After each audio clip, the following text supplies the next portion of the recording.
Hello students, आज के इस वीडियो में हम स्टार्ट करेंगे UV visible spectrophotometer instrumental method of analysis जो हम पढ़ रहे थे उसका इंस्ट्रूमेंटेशन बचा हुआ था। तो हम आज के इस वीडियो में कंप्लीट करेंगे यूवी विजिबल का इंस्ट्रूमेंटेशन। ठीक है, तो सबसे पहले हम जानते हैं कि अल्ट्रा वायलेट विजिबल स्पेक्ट्रोफोटोमीटर क्या होता है। तो क्या बोल रहा है, UV visible spectrophotometry is a technique that is use to measure the light absorbance across the ultraviolet visible range on the electromagnetic spectrum. तो सिंपली यूवी विजिबल स्पेक्ट्रोफोटोमीटर क्या होता है कि इसमें हम क्या करते हैं कि किसी भी सैंपल का कंसेंट्रेशन मेजरमेंट करते हैं on the basis of absorption. ठीक है, तो एब्जॉर्प्शन के बेसिस पे सैंपल का कंसेंट्रेशन मेजरमेंट करना on the range of electromagnetic spectrum, तो उसको हम क्या बोलते हैं, यूवी विजिबल स्पेक्ट्रोफोटोमीटर। और आपको एक चीज़ मैंने बताई है, यूवी का जो रेंज होता है वो होता है 200 से 400 नैनोमीटर एंड विजिबल का जो रेंज होता है वो आपका होता है 400 से 800 नैनोमीटर। ये मैंने आपको बता दिया है। नेक्स्ट क्या है आपका, क्या बोल रहा है, when the incident light strike on the matter it can be either absorb और रिफ्लेक्टेड और transmitted. The absorbance of the radiation in which refer the causes atomic excitation which is refer to the transmission of the molecules from the low of energy to lower energy to higher energy. क्या बोल रहे हैं इसमें कि जैसे ही हम किसी sample में, किसी भी सैंपल को अगर आप एनर्जी देते हैं या हम उसे लाइट देते हैं या यूवी लाइट, हम कोई भी लाइट जब हम पास करते हैं तो वो सैंपल मॉलिक्यूल्स क्या हो जाता है, एक्साइटेड हो जाता है। ठीक है, जब किसी भी मैटर पे कोई इंसिडेंट लाइट स्ट्राइक करती है तो उस कंडीशन पे वो जो सैंपल है, सॉल्यूशन है, वो कहाँ चला जाता है, उस लाइट को एब्जॉर्ब करते हुए ग्राउंड स्टेज से अपने एक्साइटेड स्टेज में चला जाता है, जो कि मैंने आपको इलेक्ट्रॉनिक ट्रांजिशन में बताया हुआ है कि किस तरीके से आपका जो मॉलिक्यूल्स है वो ग्राउंड स्टेज से लोअर एनर्जी स्टेज जिसको हम बोलते हैं वहां से वो कहाँ चला जाता है, हायर एनर्जी स्टेज जिसे हम कहते हैं एक्साइटेड स्टेज में, जिसे हम उसी को कहते हैं ground stage two excited stage. तो इसी के बेसिस पे कुछ परसेंट जो एब्जॉर्प्शन होता है उसके बेसिस पे हमको कंसेंट्रेशन मेजरमेंट करना कहलाता है यूवी विजिबल स्पेक्ट्रोफोटोमीटर। इसका इंस्ट्रूमेंटेशन सिंपली है कि आप कोई सोर्स ऑफ लाइट जो आप यूज़ करोगे यूवी में उसे आप पास करोगे मोनोक्रोमीटर जिसका काम होता है, मोनोक्रोमीटर नाम से ही हमको समझ आ रहा है, जो पॉलीक्रोमेटिक लाइट को मोनोक्रोमेटिक लाइट में कन्वर्ट करेगा। मतलब बहुत सारी जो लाइट हमने पास की है उसको वो एक सिंगल लाइट में कन्वर्ट करेगा, जिसमें हम यूज़ करते हैं ग्रेटिंग। उसके बाद आ जाएगा आपका सैंपल होल्डर जिसमें आपने सैंपल रखा हुआ है, उससे आपकी जो लाइट है वो पास होगी। फिर उसके बाद डिटेक्टर के पास रीडिंग चली जाएगी और वो उस रीडिंग को रिकॉर्डर को दे देगा और रिकॉर्डर में आपको जो है वो आपको ग्राफ मिल जाएगा जिस तरीके से आपको चाहिए यूवी में। तो ये आपका जैसे लाइट है, तो लाइट जब 3-4 जैसे 7 कलर्स इन है विबजियोर में, तो वो आपको एक सिंगल लाइट में कन्वर्ट होकर आपके सैंपल पे जाएगा with the help of monochromator. Monochromator नाम से ही समझ आ रहा है, मोनो का मतलब होता है सिंगल, तो वो एक लाइट में कन्वर्ट करेगा इस पॉलीक्रोमेटिक लाइट को। अब देखते हैं इसके पार्ट्स क्या क्या हैं। तो सबसे पहले सोर्स ऑफ लाइट में आ जाएगा आपका hydrogen discharge lamp, xenon discharge lamp and mercury arc lamp. Monochromator में हम ग्रेटिंग यूज़ करते हैं, sample holder is cuvette. Detector में हमारा आ जाता है barrier layer cell, photovoltaic set, photo tube, photo emissive tube and photo multiplier tube. Recorder में हम यूज़ करते हैं सिंगल बीम यूवी स्पेक्ट्रोफोटोमीटर और double beam UV spectrophotometer.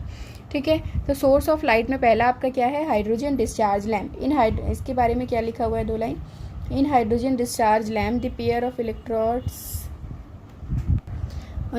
electrode is a glass tube filled with the hydrogen gas। ठीक है, hydrogen discharge lamp में जो आपका इलेक्ट्रोड्स है उसके अंदर मतलब जो आपका लैम्प होगा उसके अंदर हाइड्रोजन गैस फील्ड होगी, इसलिए हम इसे हाइड्रोजन डिस्चार्ज लैम्प बोलते हैं। It is stable in nature, it gives a radiation from 120 to 250 nanometer. ये 120 से 250 नैनोमीटर की जो है वो रेडिएशन देता है।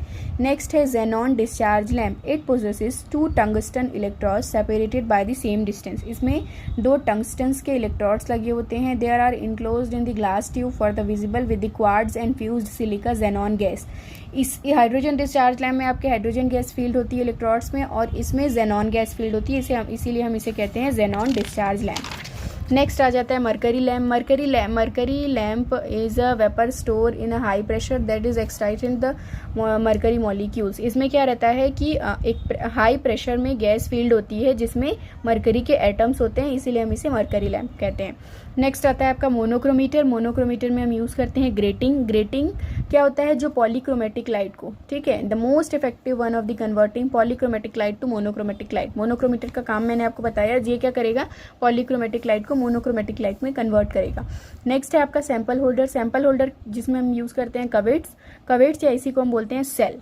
द सेल और the cuvette is use for holding the sample, मतलब हम सैंपल को इसमें रखते हैं, इसीलिए हम इसे कहते हैं कवेट। द सेल में बी आइदर द रेक्टेंगुलर और सिलेंड्रिकल, ये रेक्टेंगुलर शेप का भी होता है या फिर सिलेंड्रिकल शेप का भी आपको मिल जाएगा। For the study in UV region, the cell are prepared by quartz or fused silica, where is the color is corrected fused glass with visible region। मतलब इसमें जो आपका शेल है या जो कवेट है वो क्या होता है, क्वार्ट्ज ग्लास का मिला होता है या फ्यूज्ड सिलिका का बना होता है।